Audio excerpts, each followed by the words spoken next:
Habayim, welcome to everybody. It's so great to be back here with my Beit Tehila family. I really appreciated that we had, thank you so much, Kathy. Do I point it at Larissa? Okay. She's in control.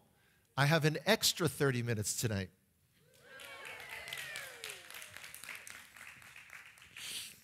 Poor Pastor Russell. Oh, no. Okay. First of all, so it was great to have had the zchut, the merit, the privilege of guiding the Beit Tehila group in Israel. So, we're kind of doing home and away series, which is great. I really wish, though, that Pastor Nick had not read the Haftorah today. Why? Thank you for asking, Linda. It's because just today in the car, we were talking about how certain quote-unquote Jewish Messianic groups say that the understanding of Judah and Ephraim reuniting is a heresy, that y'all are in error. Evidently, they're reading a different Torah. As Alex Trebek would say, oh no, so sorry. Okay, none of these buttons are labeled, but we're going to try it anyway. Let's see. Behold, days are coming. Tonight's presentation. Do you like that graphic? By the way, that is, no, I didn't do it. Although I did take the two pictures that I used in composite. One, if you saw the presentation over Shabbat, the clouds parting, the sun coming through, and an amazing tree on Har Arbel, Mount Arbel. But I'm sorry, that tree is no longer there anymore. They cut it down. Must be like Florida, they're cutting down trees. Some trees should have been cut down before. I agree. Totally agree. I ain't never seen nothing like that before. Okay, we're going to jump right into it because I only have 3 hours for the presentation tonight. I have a date tomorrow morning at LA Fitness. Bum, bum, bum, bum, bum, bum, bum, bum, bum, bum, bum. There's another Rocky movie. I saw this on YouTube. It's like, seriously? It's like, Rocky fights the entire nursing home. And, okay, this is what it's all about right here. Boom. In those days, the house of Yehudah will walk with the house of Yisrael. Yirmiyahu 3:18. This is the whole enchilada right here. This is everything that we're working towards. And this is the single most prevalent theme throughout the entire Tanakh, the Hebrew Bible. It's all about the restoration of Judah and Ephraim. It is. And once you see it, you can't unsee it. So any of the mental midgets who insist that there's no such thing as a two-house, which actually to a certain degree that's true. We're all about one house. One house. The reunion, the restoration of Judah and Ephraim. And by the way, it's the only thing that Hashem himself promises that he will do with all of his might. Regather his people and restore them to the land of Israel. Boom! This is when the microphone drops. But this is why I'm plugged in. Pastor Russell is a good custodian of the funds from this Beit Tehila here. Okay, let's get moving. Lots to cover tonight. Okay. No, he didn't pay me to say that. He should pay me to say that. Where's Dina? I'm going to go right to the boss. Dina's in the nursery. Okay, well, this presentation stems from one that I did 2 years ago for such a time as this. Amazing presentation, if I must say so myself. I must say. Why? Because I looked at both sides of the family, Judah and Ephraim, and I chronicled all the things that had been happening in the previous 3 years. 2013 to 2016, and I proved that more had occurred in that 3-year period of time than in the previous 3,000 years towards the restoration of all of Israel. People were thrilled, and then I began being inundated with emails. So Hanoch, since we've done everything that we need to do towards the restoration, a little bit of arrogance, why is the redemption not here? Where's the Messiah? And in that very question lays part of the problem. We think we've done all that we need to do. We're so busy tapping ourselves on the back, we're going to injure our rotator cuffs. We haven't done everything we need to do. So let's do some gentle, within the family, taking a look at things to see what we could be doing a little better. This is not a series of criticism. And by the way, I'm famous, infamous perhaps in some quarters, for saying the following: y'all got to stop making stuff up. But when I say it, please understand I'm talking to both sides of the family. If this was a synagogue, if this was an entire Jewish audience, I'd say the same things, but I use different slides to illustrate it. The same issues going on both sides of the family. And now we continue forward. Let's try this again. Yeah, so where have we been? We know the history.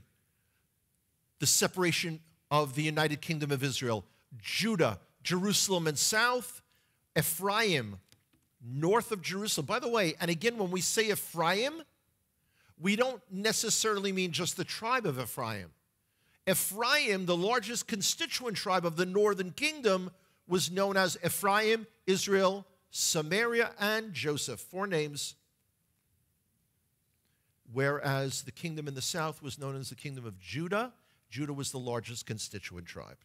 Where have we been? Okay. Those of you who have heard me before, when I've been here, you know clearly the kind of music I listened to growing up. Led Zeppelin, Leonard Skinner, Black Shabbat. I mean, really. My mother, on the other hand, had totally different musical tastes. Mom was very into the Motown sound, and she loved the Temptations. The Temps had a song when I was a little boy called Ball of Confusion. People moving out, people moving in right because of run, run, run, but you sure can. Okay, I'm going to stop singing. Eddie Kendrick's I Am Not, unfortunately. Ball of Confusion, that's where we are. That's what the world is today. Hey, hey. That's what this movement is. People, you know, it's like when I was here in April, May, I was here in June, July, and now it's November, December, and I'm back. I was in Fredericksburg, Virginia, and I was meeting with some people, and a woman came and said to me, hey, I believe in the flat earth and the lunar Sabbath.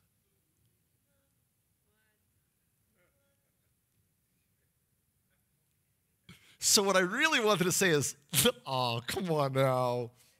But I looked at her, I said, she said, could you address that? I said, well, it's off topic, but I could speak about it very briefly. So I got up there in the front and I said, here's the deal. If the earth were indeed flat, by now, don't you think that cats would have pushed everything off the edge? And let's move on. But let me ask you something. If the earth were flat, if the Sabbath were lunar, sorry. I'm Israeli, I make mistakes in English.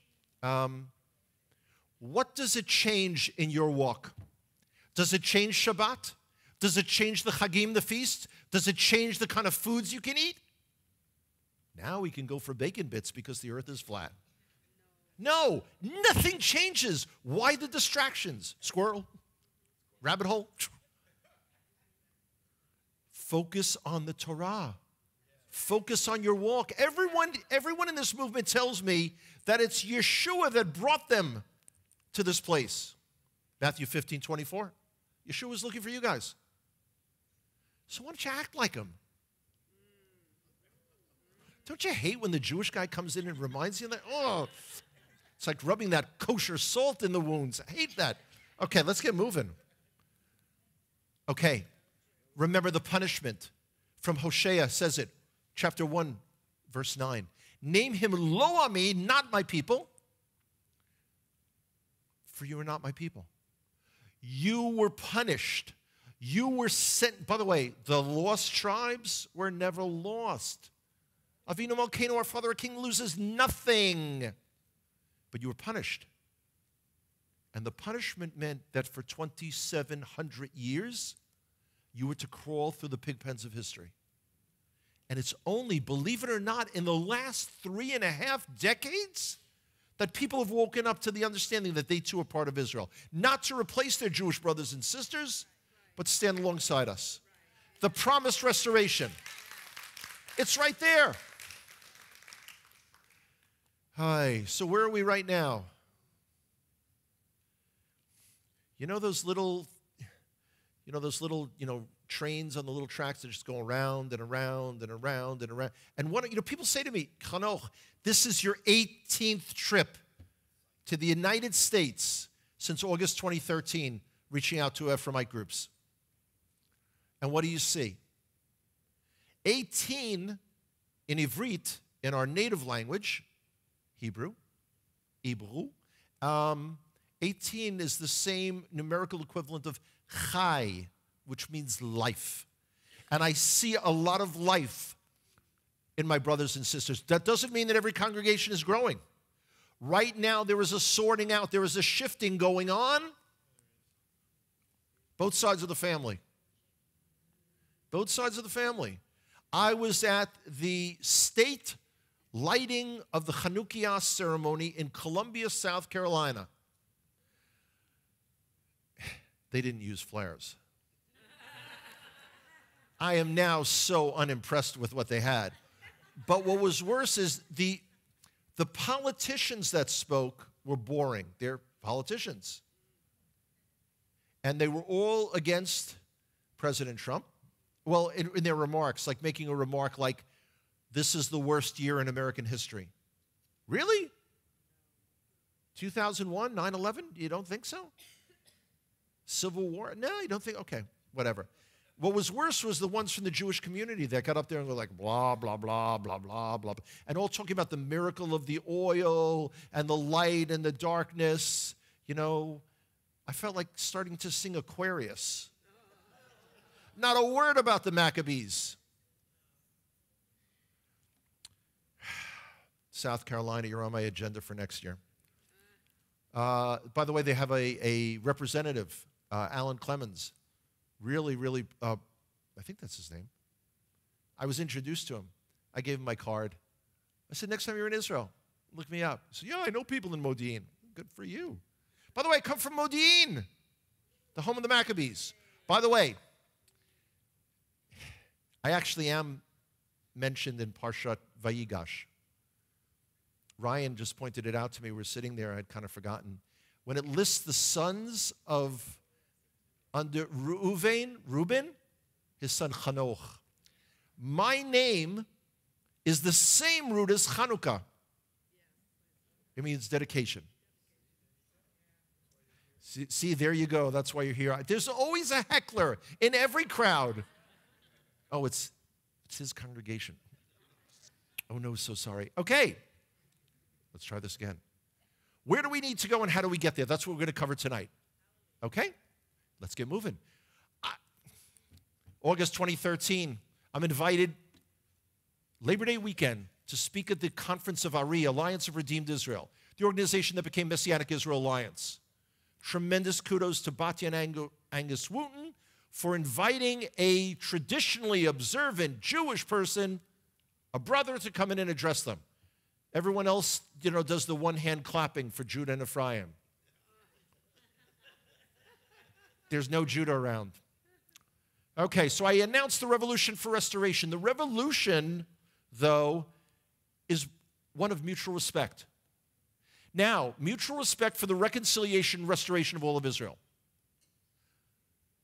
That is what I have been pushing. If I had an agenda, that's what it is. Right there. And that is the key to us working together. People say, I want to build a relationship with our Jewish brothers and sisters. How do we do it? Well, the biggest problem is you're really stuck if you're in America. You'll run over to your Jewish neighbor and you'll tell them that the prophet Zechariah told you that at the end of days, 10 men, they're going to look at you, Zachary who? Told you to tell me what? Only in Israel. Okay. In those days, the house of Yehuda will walk with the house of Yisrael. No, I didn't forget to take that out a second time. I put it in as a reminder. Yirmiyahu. By the way, I use the Hebrew terminology. Get used to the sound of your own language again. Bless your hearts. Okay, let's get moving. That's what I'm talking about right there. That's the whole illustration. Joseph and his brothers. I've used it before. I use it in not in every presentation, but I use it a lot because it shows you right there. And what's great is in this illustration, you see physically, he doesn't look anything at all like them. He's got the Egyptian head thing on. He's got the new Under Armour, shirt that's not a shirt. He's got the skirt, walks like an Egyptian, the whole thing. They have no idea who he is. And by the way, when he should have taken revenge on them, I would have. Remember the whole dilemma? Should we kill him? Should we sell him into slavery? Can't decide. So they drop him in a pit. They come back later and Joey's gone. Woo! Do they seem broken up about it? No, they take his coat, dip it in animal blood, bring it back to their dear beloved father. Say, hey, Pops, Joey's dead. What's for dinner? That's the whole thing. Instead of taking revenge, they fall upon each other. And you'll notice neither Yosef, all the brothers qualify that. So are y'all believers? What? No. They accept each other as they are. Might be a lesson for all of us. Okay, we'll talk about that another time. Deliver as you. Okay, here, this makes me crazy. There's a general lack of awareness in this movement that I love so much and I'm so attached to and drawn to, of do you Jews know about Judah and Ephraim? It's what do you think? Who was reading the Torah while y'all were in these pig pens for 2,700 years? That's almost 3,000 years. People say, well, really? In the Siddur, in the prayer book, in the daily prayer book, right before the Shmona Esrei, the Amidah, the main prayer in the morning service, we say the following: deliver as you promised Yehudah and Yisrael. Boom, it's right there. Of course we know. We can't figure out what to do with you guys more than you can figure out what to do with us. I'm the only one that seems to have figured out that we're not supposed to do anything with each other except love each other, get to know each other, form relationships, work together for the land of Israel. What a concept. Please, Mrs. Young didn't raise that smart a boy. This is not unique. We should all know this. It should be innate.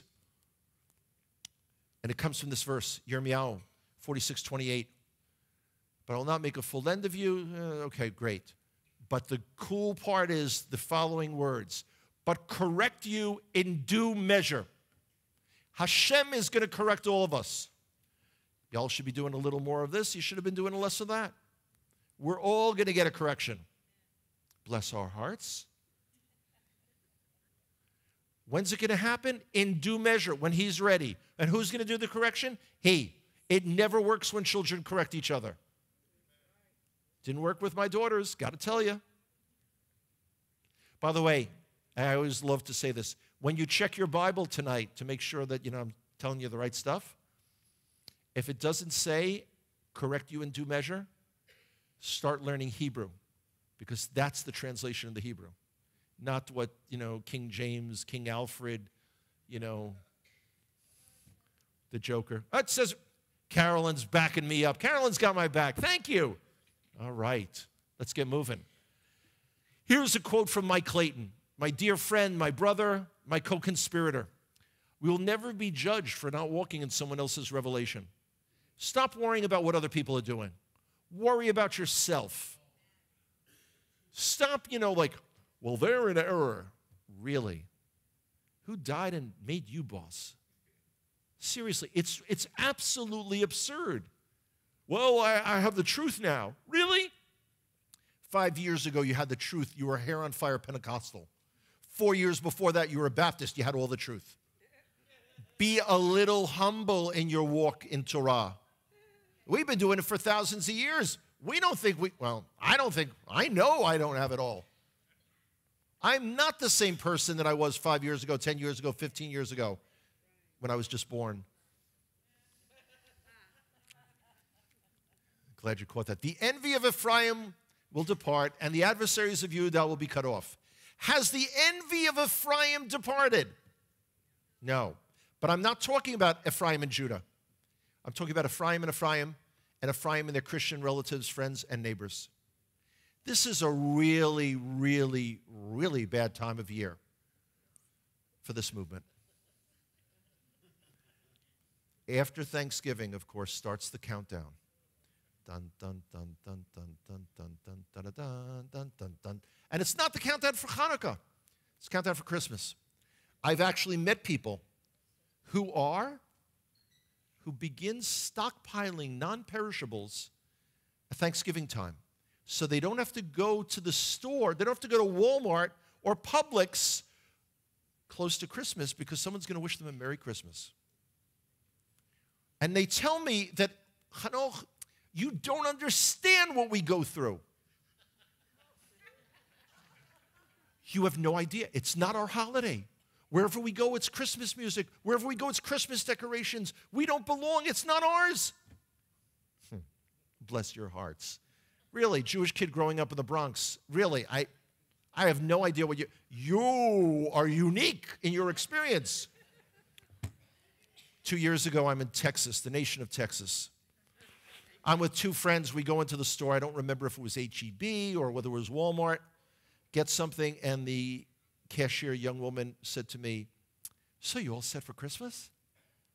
And they went like, they stepped back. You know, it's like, whoa. And they're like, and you could see it, you know, the little bit of peripheral vision that I have. It's like, wow, Hanoch's really, wow, with the fire of the Maccabees, he's going to. And I looked at her and I said, I'm as ready as I'll ever need to be. Why do you have to spit on someone else's parade? Someone wishes me a Merry Christmas, thank you, you too. Someone wishes me a happy Monday night, thanks, you too. And may you have a blessed Tuesday. I mean, really, get a life. No, but they're in error. By the way, please understand, I have never believed and never will that every Christian is an Ephraimite. There is plenty of opportunity in the prophets for people who are Christians to fit into the same covenantal relationship. That's a much longer discussion. But there are people who believe that, you need to go out there to churches and teach them their Hebrew roots. I got to tell you, y'all were handing us tracts for 2,000 years. Didn't get you anywhere. You can slam someone on the side of their head with your Bible. They're not going to get it any better. They've got that divine call or they don't. And when you get that call, you have to RSVP. People say, why is it me and not anyone else in my family? You're meow, Jeremiah tells us, one from a family, two from a city. I don't understand it. Mutual toleration does not equal mutual respect. That's what I get all the time. Mutual toleration. People will put up to me, they'll pander to me until they can get over on me. Well, maybe you haven't looked at these verses. Do you know how many homes I've gone into when I go to fold down my sheets at night? I'm thinking there's a loaded 9mm under the pillow. This is America, No! It's a New Testament. And those who really are sensitive, give me an English Hebrew. Mutual respect means I fully respect what you do and how you lead your life. I do not judge you. I do not question you. Doesn't mean I agree. Who cares what I think? And no offense, but who cares what you think? Okay, what do I mean by lack of toleration, lack of mutual respect? Well, when there's a congregation that I've gone to, actually twice, and the pastor wrote a book, and in the book I'm mentioned by name, and he states in the book that his congregation showed me, because I guess I was the prototype Jew, the love of Christ. And by the way, please understand how we hear that term. It was under the term the love of Christ that our children were dragged to the baptismal font. That the Inquisition, the expulsion from Spain and Portugal, the Holocaust. So the term is a loaded term to our ears. But And by the way, what was this love of Christ? What did this congregation do for me? They gave me a bed, and they got me a can of tuna and some salad. I thought the love of Christ would be a lot more significant. Okay? How do you expect to win converts? Okay. But he said, if more Christian and Messianic congregations would show Hanoch, or other Jews, the love of Christ the way they did, that he does not doubt that soon that I would accept him in my heart.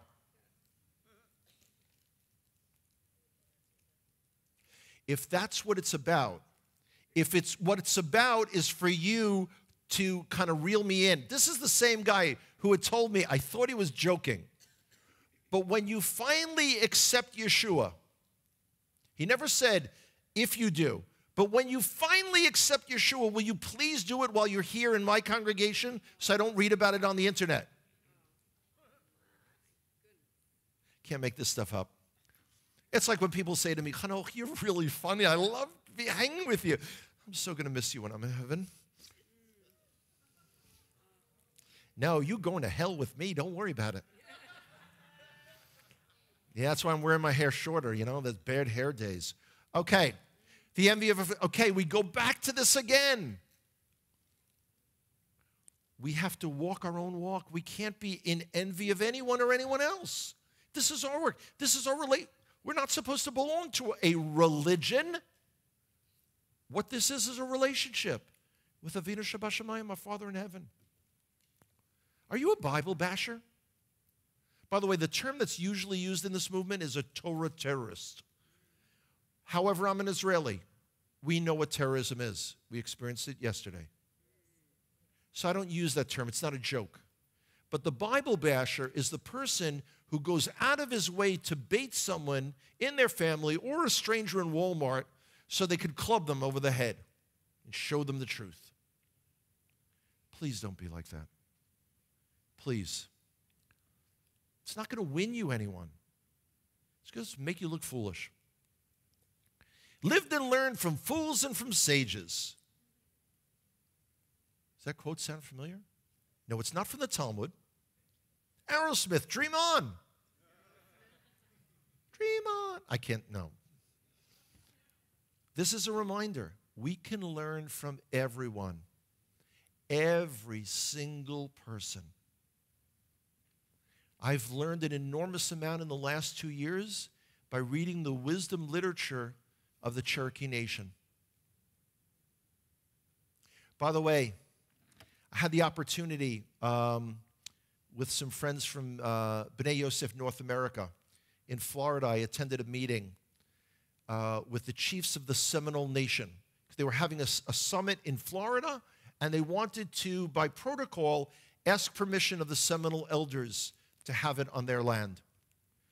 And at the very end of the meeting, they asked this chief, who, by the way, refused to speak English, but he was reading the menu at Denny's, so, like, I figured he could speak English. Should have picked a better restaurant, but that's okay, not the point. I wasn't eating, it's fine. They asked him, how do the Native American nations pronounce the name of God? And, you know, that's that moment like the old E.F. Hutton commercial. You know, like everyone's like, you know, is it like Yahweh? What? He said, we call him the Creator. You really don't make stuff up? You just call him the Creator? I said, yeah. Like, damn, that's, you know. Wow, so much, why don't we argue? Yeah. Study the Torah and live it, but don't play with it. That makes me nuts. This makes me nuts. People say, oh, I'm walking in Torah. I don't know what you're walking in, and I don't know what you're carrying around in your pants there, but I got to tell you.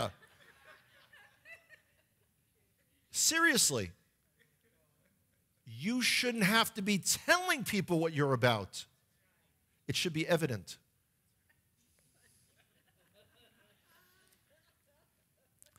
And this one says it all.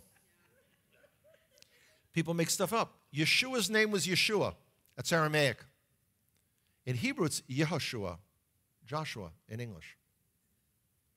It couldn't be Yahshua, just because you like to say Yah as one of the names of God. The only time I ever say Yah is when I'm at the dentist. I say, Tiftach et hapeh, open your mouth. I'm like, Yah. Hebrew, like every language, has its grammar, has its rules. You can't make stuff up. You can't.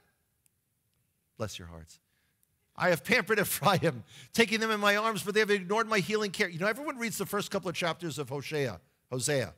They don't go to the other ones because it's really uncomfortable. I mean, it's kind of like Hashem, God is sitting there saying, guys, come on. And like, no, you know, not only do you have people in the movement not observing Hanukkah, and whether you observe it or not, that's your business. But, you know, when I point out that in the book of John, chapter 10, it mentions Yeshua being at the temple for the Feast of Dedication. So first of all, they miss that that's Hanukkah because they don't speak Hebrew. They don't know the Feast of Dedication, Hanukkah, dedication. Okay, rededication, Hanoch, whatever. So they said, that doesn't mean he observed it. Well, maybe, just maybe, he was there to tell the Pharisees that they were wrong.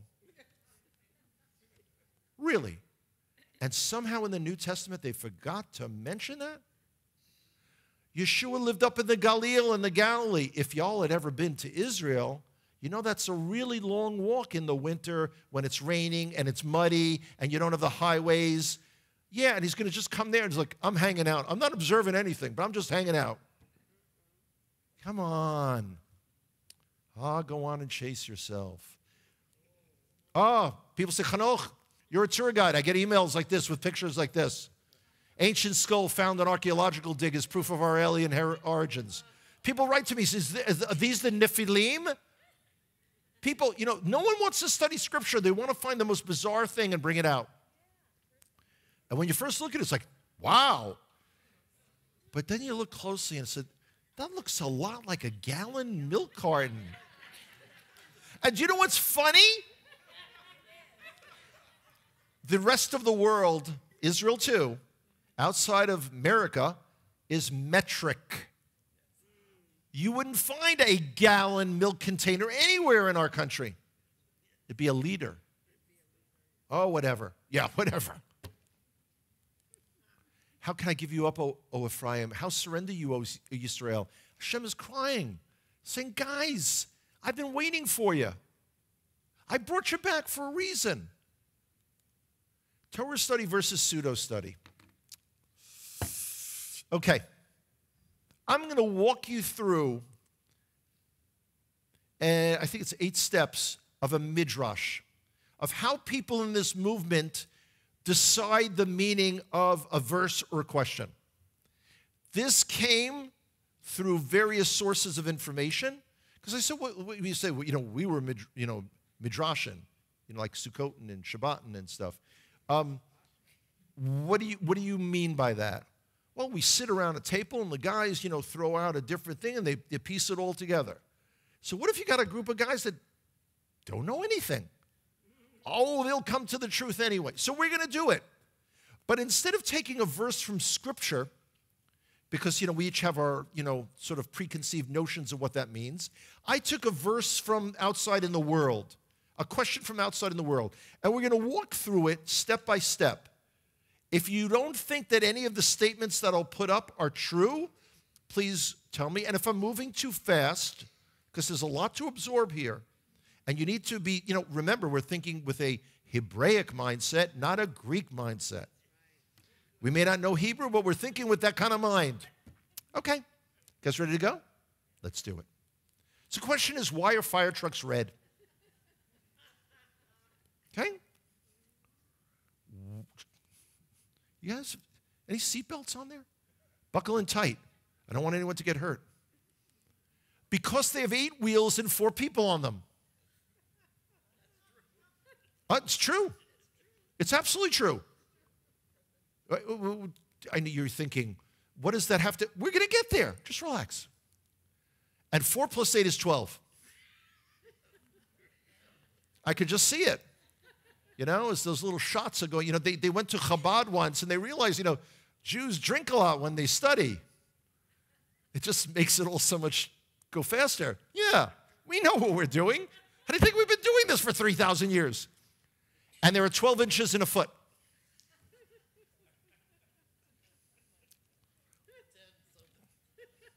Keep the shoe on. This is a family audience. Okay. And 1 foot is a ruler. This is America. It's true. It's true. Absolutely true. And Queen Elizabeth was a ruler. God save the Queen. But Queen Elizabeth was also a ship. And the ship sailed the seas. And in the seas there are fish, and the fish have fins.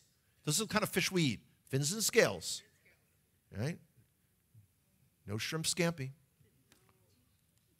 And the Finns fought the Russians. Absolutely true. And the Russians are red. Okay, this is before you all did the Republicans and the Democrats and the donkeys and the elephant. No. It's the Russians. They're the Reds. And fire trucks are always rushing around. Therefore, fire trucks are red. If that doesn't seem silly to you, I should have given you the live examples that I've witnessed when you're sitting there saying, I don't drink, but I really should start, like right now. Whoa. The problem, though, is not that people are uneducated. The problem is that they are educated just enough to believe what they've been taught and not educated enough to question what they've been taught. Ouch. Here's another quote from Mike Clayton. By the way, Mike was driving me in South Carolina, actually to Jasper, Georgia, then South Carolina. He had no idea I put in these quotes. So I thought he'd be flattered, and he said, yeah, but you didn't put my name on the slide. Well, excuse me. He said, here, spend time and energy being the people of the covenant, not just talking about it. Stop telling people I'm walking in Torah. It should be evident what your walk is by how you're living, how you're treating the people in your community, in your congregation. Really, the first time I came in here last year, I was thinking to myself, this is like the Stepford congregation. People actually seem to like each other. There's no cliques. Everyone's greeting and hugging and Then it dawned on me, this is the way it's supposed to be. I had never seen it before in a large congregation. When you've got 20 people, it's really easy. You've already buried the bad folks back behind the woodshed. It's obvious what you've done with them. Okay, do you love your Jewish brothers and sisters? Everyone says, yes, of course, I love Judah. Then you can't have nothing but disdain for the Judaism that guides our life. Doesn't mean you have to agree. It also doesn't mean that you then bring out the list of the 4,811 Jewish people that you've met in your lifetime that for whatever reason, not because they're Jewish, but you just can't stand them. In America here, we don't understand the concept of love. We use it too freely. I'm sure many of us have been in situations where people say, I love you. I'll always love you. I'll be there to love you through the tough times. No comment. We know that that's not what happens. And we use the term love for everything. Come on. You invite someone for dinner and they want to know what's for dessert. So, well, I'm having chocolate cake. Oh my God, I love chocolate cake. Do you really love the chocolate cake? Do you want to raise a family with that chocolate cake? Do you want to grow old with that chocolate cake? But you love it. In English, we only have that one word, love. We can't say, well, I kind of like, I'm really fond of it. Stop laughing back there. I'm watching you. When Hashem brought back the captivity of Zion, we were like men in a dream, Tehillim Psalms. We are living the dream. None of our ancestors could have ever hoped to live in the generation that we're living in, where Judah and Ephraim are actually beginning to come together. I got goosebumps just now. This is amazing. Right now, people ask me all the time, Hanoch, is because we're the most excellent generation in the last 3,000 years? Maybe they are. I'm not. It's because it's his time frame. I'm trying to move rapidly today because Pastor Nick wants to do all kinds of questions and answers.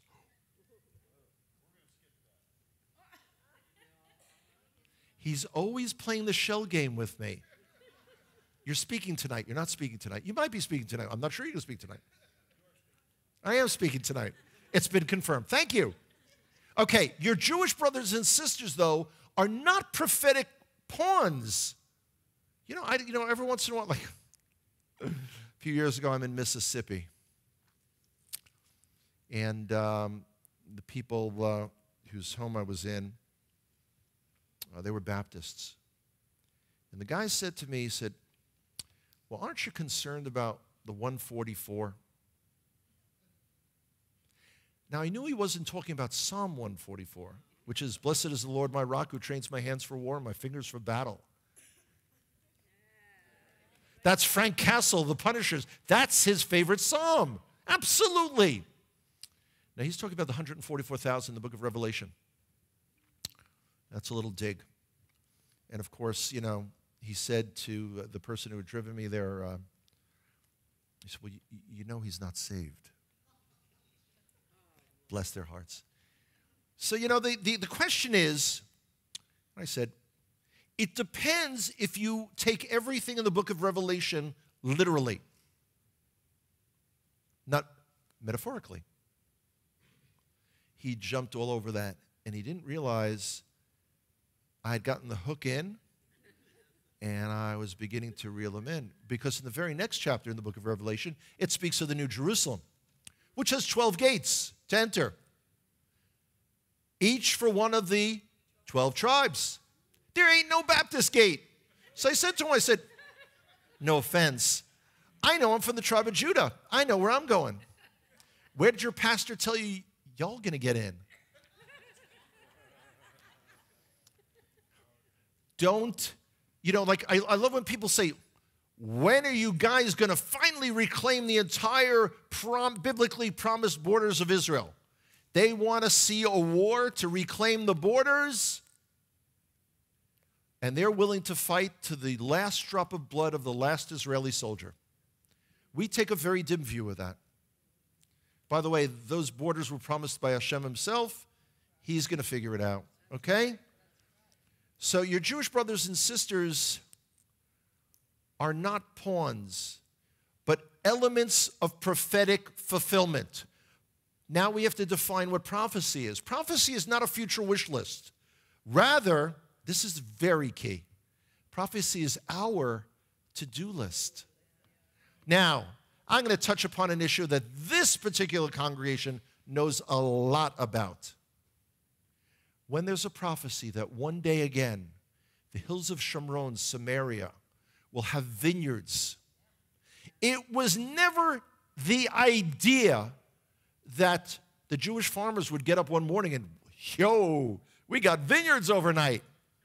They sacrificed for years, and they struggled to plant on earth that most people in the world would say you can't grow anything on. And then, through Hayovel and other groups, Carolyn and all of her friends, and lots of people in this congregation have gone to assist in that. Zechariah spoke about, one day again, children will play in Jerusalem, and the elderly will. What did it take to do that? It took for people to come. The prophecies are our to-do list. Here's another thing that makes me nuts. And will assemble the outcasts of Israel and gather together the dispersed of Judah from the four corners of the earth. Yeshayahu, Isaiah 11:12. Does that, or does that not, state very clearly that the children of Israel, both sides of the family, from all over the earth. So what are people from all over the earth going to look like? Well, they're going to look like people from all over the earth. Wow. So what about this bizarro idea? People have written books about this. People actually believe this, that somehow the tribes from Assyria went into Middle Asia, did a broken U-turn, wound up in Northwest Europe, and thanks to British imperialism, wound up in places like the US, Canada, South Africa, New Zealand, Australia. They're all white folks. Really? Four corners of the earth. Why do I bring this up? Because Israel comes in all colors. And it's very, very important to remember that. Because what's Ephraim going to look like? Walk down the streets of Jerusalem. Look at what your Jewish brothers look like. Every part of the world is represented. Sure enough. What can I do for you, Ephraim? What can I do for you, Yehudah? Hashem is saying, I've brought you to a place, I've woken you up, and he's dragged me into this. You don't have no idea how many times I felt like Tevye. You're like, it's no shame to be poor, but it's no great honor either. When it's like, listen, I know you don't make mistakes, but you may have noticed I'm a little different. What? Basically, do as you're told. And you know what? Someone said to me, you don't want to be like Jonah. I said, Jonah who? Does he play for the Buccaneers? I mean, who is this Jonah? He said, no, Jonah, for the Bible. Big fish. And the thing about Jonah? I love to share this because this is an insight the rabbinic sages have shared. Jonah was running away from helping Nineveh to repent. Most people don't understand why. Because he was given the prophetic vision to understand that Nineveh was to become Assyria, and the Assyrians were to destroy the northern kingdom of Israel. He wasn't going to help someone that was going to destroy, but you know what? It wasn't his choice. It wasn't his choice at all.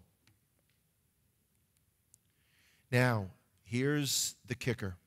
If you connect to the land will connect to you. Okay, most people agree with that. And this is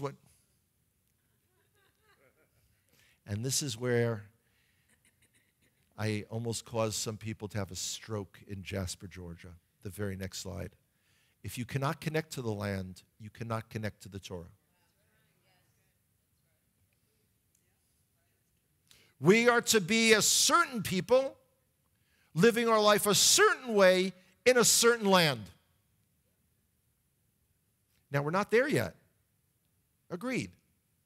And by the way, your Jewish neighbors who, could not conceive of moving to Israel, they ain't going to make the cut. Simple as that. Harsh, but it's not my rules. Have you experienced Israel? Did you merely go there? I meet people all the time say, yeah, I did Israel. I did Israel. Interesting term. Yeah, you're like, well, where'd you go? Well, we went to the beach in Tel Aviv, and we went to Eilat, and we saw the dolphins, and we went to the Church of the Holy Sepulchre, and I got to tell you, did you meet a single Jewish Israeli? Sometimes no. Sometimes no. And it's like they experienced Israel the way I can tell you I've experienced Florida, because I've spoken in Lake City, I've spoken in Jacksonville, I've spoken in Orlando, I've spoken here in Brandon, I've spoken in Palatka.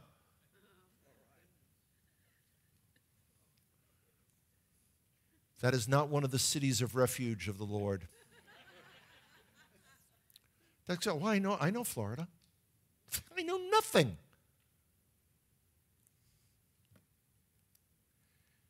You guys know I have something called the Connect Israel tour I do with Mike Clayton. Connect Israel, connect to the land, the people, and the God of Israel. You guys are blessed. You've got your own Beit Tehila tour. Unbelievable. Shavuot 2020. Be there or be square. There's plenty of time to save. By the way, if you know people who are bursting out of their skin and can't wait, hook me up with them. The next Connect Israel tour is in September. September, not the one that just passed, the one that's coming. I know what you're thinking now. But I want to see as many people from this congregation. They've already hooked me up as the tour guide. We're going to have a blast. By the way, that's almost enough time, just about, for most people who went recently to come again. I am waiting for that call from Pastor Tikva saying, Hanoch, we have so many people coming, we're going to need an entire plane. I'll help you figure that out. We'll do that. Okay. What's it going to take to get you to connect to Israel? Please don't tell me I can't afford it. When you can afford Black Friday shopping, Cyber Monday, I got to tell you, there isn't I had to go. I've been getting so many emails about sales. I had to, from Greenville, South Carolina, I had to make an appointment in Brandon at the Apple Store. Man, that's the business to have gotten in. Oh, man. And then you wait, you know, like, I can't put anything in my phone. Yeah, my battery blew out. Boom! All the sales. People buying things they don't need because they can. You're already tithing to Target and to Walmart and to Publix and everywhere else. You know, you owe it to yourself to be in Israel, but more so, as much as you need to see the land, we need to see you. People are getting a little tired of me talking about, wow, these amazing Ephraimites, people who are coming to the Torah, people who are, they want eyes on you. Okay. Here's another thing from Mike. Looking toward the horizon, remember whose shoulders you're standing on. One of the things that makes me nuts also is when people they follow a teacher or they're in a congregation and then all of a sudden they diss that teacher and the congregation. They get rid of those CDs, the DVDs, whatever, and there's a new, you can learn from everybody. You can learn from everybody. How can you help Hanoch be a Kol Yehuda, voice from Judah? By the way, that's what my little thing is called, Kol Yehuda. It's not a ministry. Ministries in the Jewish community have never gone very far. It's my thing. Kol Yehuda just means a voice from Judah. So people say, you know, usually it happens when I leave a congregation. Someone friends me on Facebook, and you all should be my Facebook friends. I hope we don't have anyone in the audience who's thinking, well, I can't be on Facebook because I don't want the NSA to know who I am. If you are a person of interest to the government of the United States of America, trust me, they know all about you. Don't worry about it. I usually get an email afterwards, you know, from someone saying, I really liked your talk. I meant to ask you how what we can do to help you. But it's usually like after the fact. Like, by the way, anyone who was on our tour, if you haven't written a review on TripAdvisor and would like to, Kol Yehuda, you know, that's just a subtle reminder. The first thing, there are really three or four main things.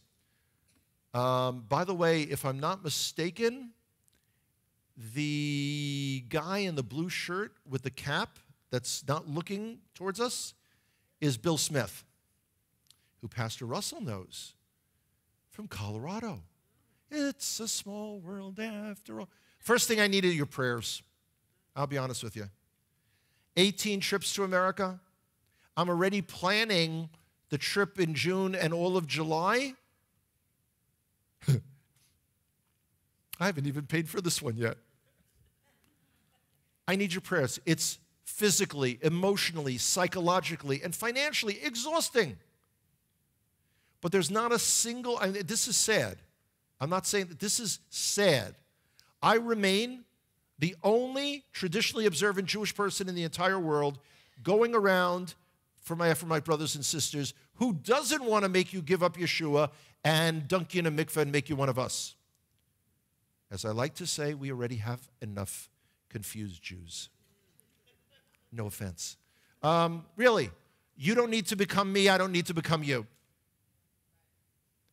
Remember, everyone has listened to the podcast from yesterday with Ryan and I mentioned the 2 witnesses.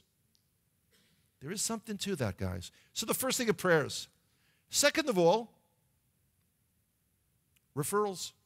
I'm a tour guide. I'm a licensed Israeli tour guide, licensed to explore the ancient world, as you'll see on my cards. Everybody knows somebody going to Israel. Please keep me in mind. By the way, tour guides are like hairdressers and personal trainers. Yours is the very best in the entire world until they're out sick one day and you get someone else. Like, oh my God, he's what? But I'm the real deal. Last but not least, people say, what else can I do for you, Hanoch? I want to support your efforts in a real, tangible way. Well, here tonight, it's really simple. There was an offering. But people say, but I want to help you down the road. Well, go to my website, kolyehuda.com. Kathy has a whole stack of cards in the office, and she'll hook you up. You'll find information on my tours for those, for referring friends. You'll find my schedule of speaking in America. I'm hoping to be invited back in July. Hoping. Well, listen, I was looking to see if Eva was here. That's really, that's the thumbs up, that's the thumbs down. Eva says yes, I can come back. If not, she's definitely not talking to me now. I don't know why. We'll have to work on that. There's my blog, which I'm going to be concentrating heavily on in the next few months. I've gone back to trying to finish this year the book that I've been working on, the long-suffering book. And there's also one of those magical donate buttons. For those who feel inclined, there is, and by the way, people say, well, I don't like using PayPal and I don't like using credit cards. Is there a place I could send the check? I can give you an address in America to send a check. Just be in touch. And by the way, I do always suffer from FOMO, fear of missing out. I also suffer separation anxiety. It's true. It's kind of pathetic, but it's true. So don't laugh at someone's discomfort, please. Lord have mercy. Okay, so be in touch. Now, what else? Oh, that's me. Okay. Baseless love, I'm going to summarize in the last 2 slides. Baseless love is what's needed to reunite our family. Where does that term come from? The rabbinic sages teach us that the second temple was destroyed because of sinat chinam, baseless hatred. Do you know that your Jewish brothers and sisters were busy waging a civil war, killing each other with the Romans at the gates? Of course you're related to us. Yeah. So what's it going to take to rebuild the temple? Ahavat chinam, baseless love. And what do we do with that? We put a little love in your heart. That's what's going to make the difference. Guys, toda rabah, thank you so much. I would love to take questions that you might have. Pastor Nick, do you want to come up and keep me company? I'm going to be answering the questions. I'm on the hot seat, and we've got microphones, and we've got no hands up. There's always the guy in the back row that's, yeah. Hi. I was curious about the Baptist fellow that you stayed at their house, and they asked you about the 144,000 and all that. Are they the ones that gave you the tuna fish? No. I get that. I get that. I get that in people from this movement. I get that from people in this movement. Yeah, I was kind of just kidding about. You asked them about which gate they were entering, and then I figured they offered you tuna fish after that. So. Here, you can have this. Yeah. Anything they offered me was spiked. I wouldn't take it. Other questions? You want me to sing Simple Man? I mean, what you... Oh, there's a question. You can't ask a question. You're behind the camera. Sure you can. But yes, sir. What do we need to raise up the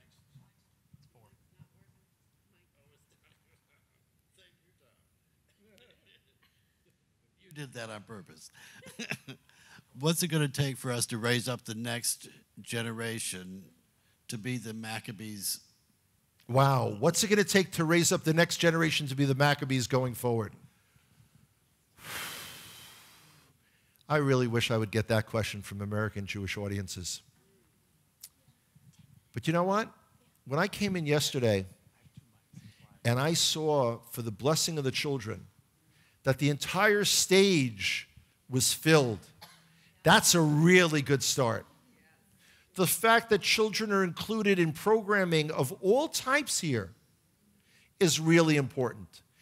Do you realize you're raising a generation that in all likelihood will never be thrown out of a church? Will never get that famous, I love this expression, the left foot of fellowship. We don't have that kind of thing. I don't know anyone that's ever been thrown out of a synagogue. But you guys have, this criteria, and you've got this statement of faith, and okay. This is a whole new, this is a brave new world right here. I would suggest y'all keep doing what you're doing.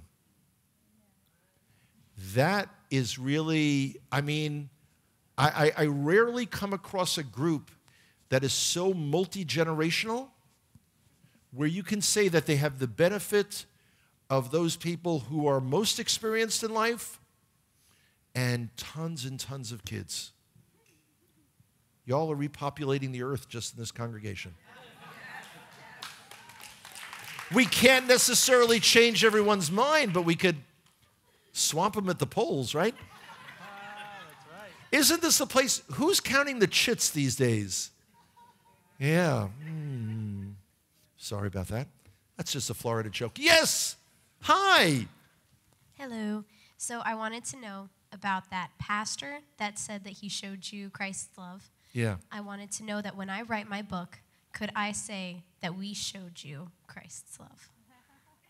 If you explain what you mean by that, because what he meant by that was something really, really disparaging. Well, I would explain that, because again, to Jewish ears has a whole different meaning.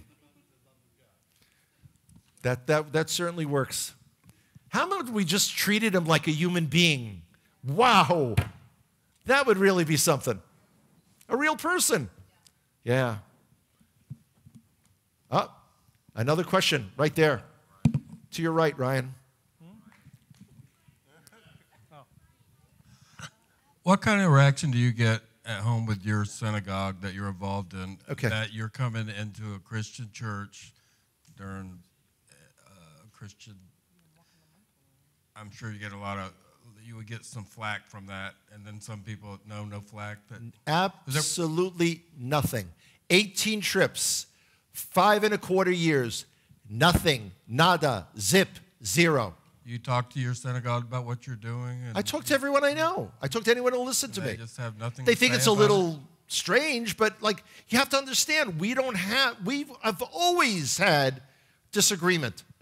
We have always had, differences of opinion. So what? I'm not on anyone's radar. No one cares. Isn't it amazing? It's not like I don't have a lot of persecution. I have nothing. No one. That also means when I land at Ben Gurion Airport, there are no banners, welcome back Hanoch, but, take what I can. Yes. Yeah. How do you balance your excitement for a new third temple with the knowing that the Antichrist will likely set up shop there? Y'all know that the Antichrist is going to be up there. We don't have that concept. There is no Antichrist in the Jewish world. We're not at all worried about it. Next question.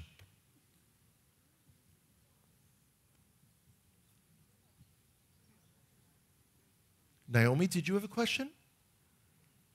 You're just hanging out with Safta, having a good time? Yeah. Oh, he's out. Okay. Still working. The question's working. Okay. Uh-oh. Uh-oh, we're going to get up. Then Pastor Tikva has a question.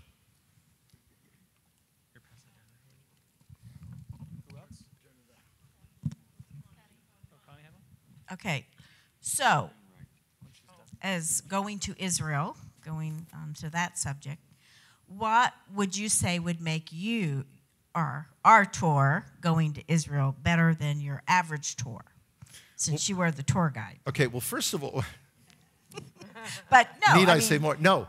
I mean, everyone goes. Something. A lot of people are going to Israel. A lot of tours, but what would make ours? Okay, one of your grandsons just gave me a time limit sign. It's your family, so you know I don't want to get involved with that. Okay, I have to say something. Other than our Connect to Israel tour that I do with Mike Clayton, doing this tour for Beit Tehila was the perfect combination, because this is the only other tour that I know of that goes to Shomron, Samaria. Amazing. That actually has relationships with people. We went to Joshua's altar. We went to Har Bracha, the Mount of Blessing. 10 out of 9 tours that go to Israel do not. I state that statistic very carefully. Shiloh, yeah, this is a great tour. And it's not, I mean, this is a special tour. And you get a chance to go with people from your own congregation, which is very special. I'm trying to think of how to put this. What determines a true Jew? Is it the birth, the lineage of the mother or the father? I mean, okay. According to halakha, according to Jewish law, being born of a Jewish mother or converting according to halakha, according to Jewish law, we don't have patrilineal descent. That's what I was looking for. Last question, and then I think we're out of time. Okay. All right, last one. So is the Jewish concept of the Messiah, the suffering servant and the Messiah ben David, the king, all in one person, all at once? Okay, be happy to talk about that. I'll do it very quickly. You have to understand, this is very important. The Jewish understanding of the Messiah, a human being, ruler of Israel, empowered to make world peace. That's really the wolf laying with the lamb, the whole world peace. The exiles are ingathered, the temple is rebuilt unless it's already built. Whoever does that in the Jewish mind is the Messiah, period, end. We don't have a concept of a Messiah in installments kind of thing.